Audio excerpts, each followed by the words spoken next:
কদিন আগেই মেয়ের একটা পরীক্ষার সিট পড়েছিল হেরিটেজ ইনস্টিটিউট অফ টেকনোলজিতে, যেটা আমার ছেলের কলেজ। আমার ছেলে এখান থেকেই ইঞ্জিনিয়ারিং পড়েছে। তো যেখানে সিট পড়েছিল জায়গাটা নিয়ে কোনো রকম চিন্তা ছিল না যে কেমন হবে কি হবে, কিন্তু ওখানে গিয়ে যখন ওদের ব্যবস্থাপনা দেখলাম, দেখে মনে হলো হ্যাঁ সত্যি, মানে এর থেকে ভালো বোধহয় আর কিছু হয় না। যেরকম বসার জায়গা, হিউজ বসার জায়গা, বোধহয় কোনো গার্জেন বসতে পারেনি এরকম বোধহয় হয়নি। হিউজ বসার জায়গা, এসি হল, এবং ওখানে ছিল খাবারের প্রচুর প্রচুর প্রচুর ভ্যারাইটি এবং ভীষণ রিজনেবল দামে। এরকম নয় যে এত দাম কি করে খাবো।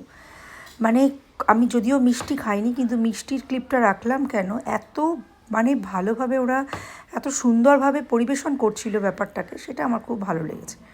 সকাল থেকেই শুরু হয়ে গেছিলো এগরোল, চাউমিন বা ধোসা, বিভিন্ন ধরনের খাবার, সব কিছু আমার মনেও নেই। আমি খেয়েছিলাম এই যে নান আর আলুর দম, ছেলে নিয়েছিল আর নান আর পনির। এত সফট নান, এত ফ্রেশ, এত ভালো লাগলো যে চিন্তার বাইরে। সাথে আমরা একটু মকটেল নিয়েছিলাম, বেশ ঠান্ডা ঠান্ডা, বেশ ভালো লাগার মতো। জায়গাটা তো আগে থেকেই আমার ভীষণ পছন্দের জায়গা। ছেলের সময় যখন গেছিলাম তখন মনে হতো বারবার যাই। ওদের ক্যাম্পাসটা এত সুন্দর, আর ওদের ক্যান্টিন, আমার সব কিছু ভীষণ ভালো লাগে। আর তোমরা তো এতদিনে সবাই জেনেই গেছো যে আমি ভীষণ ফুডি মানুষ। আমি কিন্তু খেতে খুব ভালোবাসি। যেখানে যেরকম খাবার পাই সবটাই খেয়ে দেখার মতো একটা ইচ্ছে থাকে আর কি। তো যাই হোক, আমি আর ছেলে খেয়ে নিয়েছিলাম, তারপরে এদিক ওদিক ঘুরে আবার ওয়েট করছিলাম মেয়ের একটা ব্রেকে বেরোলে ওর জন্য খাবার নিতে হবে আমাকে।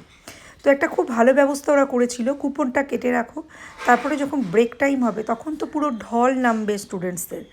তো সেখানে লাইন দিয়ে খাওয়া, কারণ সম্ভব নয় খুব কম সময়, কিন্তু ওদের ব্যবস্থা মানে একসঙ্গে 3-4টে করে ধোসা হচ্ছে, ইডলি, কি ছিল না সেদিন। তো আমি মেয়ের জন্য ধোসাই নিয়েছিলাম। তো আমি কুপন কেটে দাঁড়িয়েছিলাম আর ওদের মেকিংটা দেখছিলাম। সত্যি মানে ওরাও কিন্তু বেশ তাড়াতাড়ি ভালোভাবে বানানোর চেষ্টা করছিল, যাতে করে সবাই টাইমে খেতে পায়। মানে ব্রেকে বেরিয়েছে অথচ খেতে পায়নি, এটা যেন না হয়। প্রতিটা জিনিস আমার ভীষণ ভালো লেগেছে। কি বলবো, শুধু খাবার বলা ভুল, ওদের সব কিছু আমার খুব ভালো লেগেছে। দেখলেই তোমরা শুরুতে পুরো টেবিলে জল পুরো রেডি করে রাখা ছিল একদম, মানে তোমার দরকার জল তো জল নিয়ে নাও, চা অ্যাভেলেবেল ছিল, সব কিছু ছিল। যাই হোক, মেয়েকে খাইয়ে টাইয়ে আবার সেকেন্ড ব্রেকের পরে ঢুকিয়ে দিয়ে আমি আর ছেলে চলে গেছিলাম অ্যাক্রোপলিস মলে। খুব কাছেই, 15 মিনিটের রাস্তা। চলে গেছিলাম আর সেখানে গিয়ে পার্কিংয়ে দেখলাম বেশ, এটা গেছি আগেও, এদের পার্কিংয়ের বিশাল জায়গা। মানে অনেক সময় মলে হয় পার্কিং থাকে না, সেই ক্ষেত্রে অনেক সময় গাড়ি রাখা চাপ হয়, সেই সময় অনেক মল থেকে বেরিয়েও যেতে হয় যে গাড়ি রাখতে পারিনি।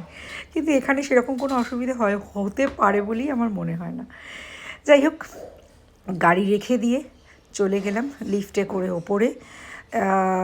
কিছুটা সময় আমাদের হাতে ছিল এখানে বসে সময় কাটানোর মতো, কিন্তু আমাদের মানে আমরা জাস্ট একটু সময়টা কাটাতে হবে, তো কোথায় কীভাবে।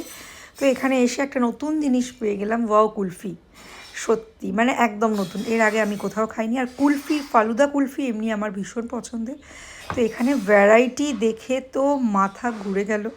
সবথেকে বড় কথা, যদি একসঙ্গে অনেক রকম কিছু খেতে পারতাম তাহলে আরও বেশি মজা হতো, কিন্তু পেট তো একটাই, তাই বেশি কিছু খাওয়া যাবে না। তাছাড়া ওখানে যখন আমি এত টেস্টি টেস্টি খাবার পেয়েছি, সব খেয়েছি, বেশ কিছু মকটেল খেয়েছি, কোল্ড ড্রিঙ্ক খেয়েছি, কফি খেয়েছি, চা খেয়েছি, কী খাইনি।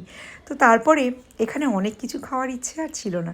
আমরা একটাই ওদের স্পেশাল যে বোধহয় বোম্বে কিছু একটা কুলফি, আমার নামটা মনে পড়ছে না এই মুহূর্তে, ওই একটা কুলফি আমরা ওদের স্পেশাল, ওটা ওরা বললো 264 বা এরকম কিছু একটা দাম নিয়েছিল। তো সেইটাই শুধু নিয়েছিলাম। এই যে গ্লাসে করে যেটা এসছে এই লেফট সাইডে নিচে যেটা আছে, ভীষণ টেস্টি ছিল, কি বলবো। মানে যখন খাচ্ছি প্রতিটা চামচের প্রতিটা মানে যে এক চামচ করে যে তুলছি, প্রতিটাতে মনে হচ্ছে স্বর্গসুখ যেন। তো যাই হোক, ওখান থেকে তারপরে গেলাম মেয়েকে নিতে। মেয়েকে নিয়ে আবার আমরা চলে এসেছিলাম অ্যাক্রোপলিসে। ওখানে গিয়ে এবার আমাদের পেট ভরে খাবার পালা, কারণ ভারী খাবার আমরা আর মাঝখানে কিছু খাইনি। তারপরে দেখলাম বেশ ডেকোরেশন দেখে তো বেশ ভালোই লাগলো, খুব মজা লাগছিল, কিন্তু নিজেদের যা বিধ্বস্ত অবস্থা ছিল, তো সেই জন্য নিজেদেরকে আর কোনো ভিডিওতেই রাখা হয়নি। তাই এখানে আমরা তিনজনের পছন্দ মতো খাবার নিয়েছিলাম। ছেলে নিয়েছিল সিজলার, ওর মোমো খেতে ভালো লাগে, আর সেদিন ওর মোমো খাওয়ার ইচ্ছেও ছিল, ও ওটা নিয়েছিল। মেয়ে ট্যাকো থেকে নিয়েছিল, মানে ট্যাকো নিয়েছিল, আর ট্যাকোর র্যাপটাই পুরো চিকেন, একদম অন্য রকম খেতে ছিল। আর আমি ওয়াও চিকেন থেকে একটু কোরিয়ান জিনিসপত্র নিয়েছিলাম। বেশ ভালো লাগলো দিনটা।